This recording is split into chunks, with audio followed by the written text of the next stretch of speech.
Nanawagan ang National Security Council sa China na respetuhin ito ang isasagawang civilian mission sa Scarborough Shoal sa Bagong Pilipinas Ngayon public briefing kahapon.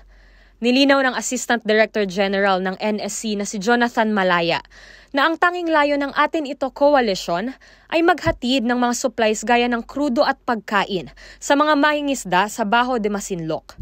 Pagdidiin ni Malaya, walang kinalaman ang gobyerno sa pagpaplano at pag-oorganisa ng civilian mission na ito.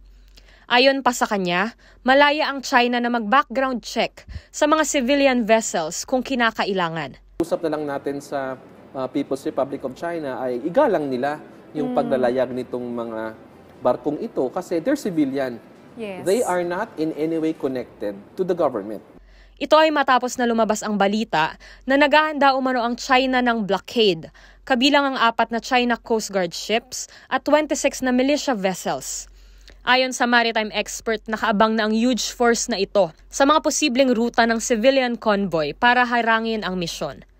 Siniguro naman ng NSC na nakaantabay ang pamahalaan para i-ensure ang maritime safety ng mga sibilyang kabilang dito. Nakipag-coordinate na rin ang Atin Ito Coalition sa Philippine Coast Guard para sa mga security protocols. Ang Atin Ito ay ikalawan na supply mission matapos ikansela ang Christmas convoy dahil pa rin sa presensya ng mga Chinese Maritime at Chinese Navy sa isla noong nakaraang taon.